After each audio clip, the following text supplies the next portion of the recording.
This is our news, the weekend edition. And on the broadcast tonight, the Labour Minister talks unemployment as a result of Hurricane Dorian. And with no budget, just how is the new Ministry for Disaster Preparedness, Management and Reconstruction operating?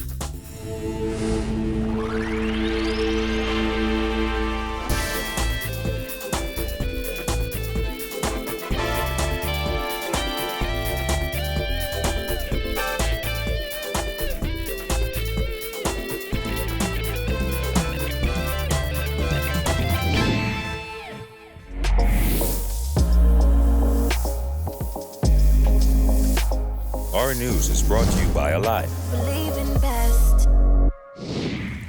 Good evening, I'm Andrew Knowles, and thanks so much for joining us. With officials predicting unemployment numbers will climb in the wake of Hurricane Dorian, Labour Minister Dion Folk says government is doing all it can to ensure those who lost everything, including their jobs, can get back on their feet as quickly as possible. Our Jasmine Brown reports. Dorian left thousands of people from Grand Bahama and Abaco displaced, hundreds missing, and more than 60 people dead. Labour Minister Dion Folk says it also wiped out thousands of jobs. Obviously, since the hurricane, we have displaced workers both in Abaco and in Grand Bahama. Late last month, Labour Director John Pinder predicted that the unemployment rate will increase to 12% following Hurricane Dorian. Unemployment decreased from 10% in May 2018 to 9.5% in May 2019.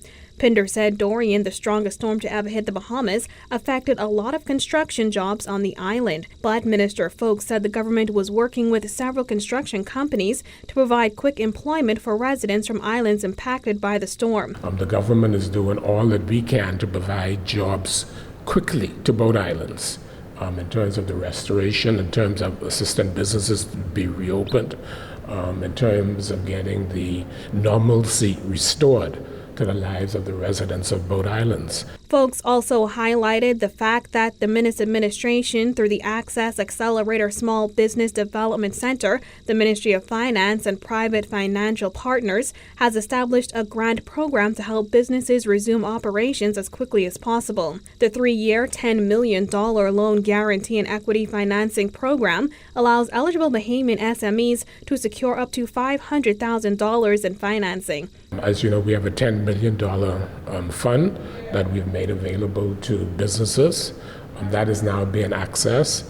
A lot of the private developers are moving very quickly to restore their businesses. Reporting for our news, I'm Jasmine Brown. Well, it's been more than a month now since the Ministry of Disaster Preparedness, Recovery and Reconstruction was formed.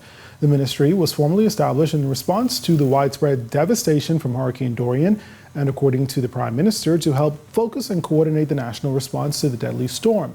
However, with no budget in place as yet, just where is the funding to operate the ministry coming from? In the meantime, there was a facility in place. There's a credit line in place made available by the IDB that we got approval for to access that $100 million credit line. So again, that was funded being drawn down now for NEMA to operate, as well as once the authority is formed, part of the money will be transferred over to the authority to operate until we can get our budget in place. State Minister in the Ministry of Disaster Preparedness, Management and Reconstruction, Iram Lewis, said retired public servant Carl Smith has been appointed permanent secretary for the new ministry. He is now tasked with the responsibility of creating the ministry's budget. However, that may not be finalized until February of next year, according to Deputy Prime Minister and Minister of Finance Peter Turnquest. So far, government has collected nearly $7.5 million in donations, an amount far less than what has been pledged. Lewis explained the disparity. But oftentimes, persons don't carry through on all of their pledges, or it may come at a later time. We are hoping that all the pledges would, at the end of the day, come through with their promise. As it stands now, we got less than just over 7 million, and which is substantially lower than we expected at this point. So now we have to manage it, and we have to now prioritize. In terms of getting our seaports up and running, priority. In terms of getting temporary housing up and running, priority. So again, we're looking at areas where we can prioritize until we can receive, like you said, our own budget and more of the funding that was pledged. Lewis says while government is actively following up on these outstanding pledges, it is also receiving a number of proposals from foreign entities looking to raise funds on behalf of government. But again, you have to be careful. We don't want to just jump in bed with anybody. We want to make sure that we do due diligence. We do not want to get into another fire festival situation where persons So we have to be careful who we get in bed with. Not everyone who would come to your knock on your door, say, I come as a volunteer, I come to help out, necessarily will be helping. Because you do have storm chasers, like you have ambulance chasers and so forth in the state. So we are responsible for protecting the public purse and for receiving it on behalf of the public. So we have to be careful, and we hope that at the end of the day we can partner with reputable organizations who would bring the money in, and we'll, of course, account for it properly. Switching over to news from the courts, the pastor of a woman who burned and killed her baby told a court that her mental illness was the manifestation of, quote, spiritual attacks. While testifying at the sentencing hearing of convicted murderer Philippa Marshall, Bishop Christopher Minnis said he used prayer to treat these attacks that ultimately resulted in the death of Marshall's one-year-old baby Felicia. Minnis still believes that Marshall requires prayers in conjunction with medical treatment, the court heard, as reported by the Nassau Guardian.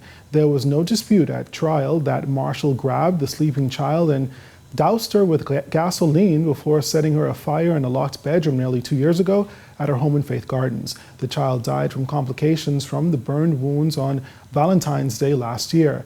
Minnis of Greater Bethel Cathedral was called by Marshall's lawyer Bajon Ferguson as a character witness. Minnis, who has known the convict since she was a child, described Marshall as loving and intelligent. The sentencing hearing continues on November 12th at 2 p.m.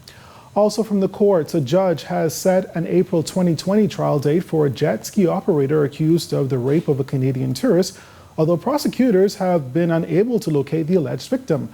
Prosecutors say 25-year-old Cleveland Musgrove of Kemp Road raped the 26-year-old at a quay off Paradise Island after she rented the watercraft. Musgrove appeared before Justice Bernard Turner for a status hearing yesterday. His lawyer, Bajon Ferguson, asked if the complainant had been located since Musgrove's last court appearance. However, Algernon Allen Jr. said that he was unaware of the failed attempts to locate the alleged victim, as this information was not written on the file by lawyers who had previously appeared on the case. Turner scheduled a trial date and said the prosecution would have to determine its position at that time.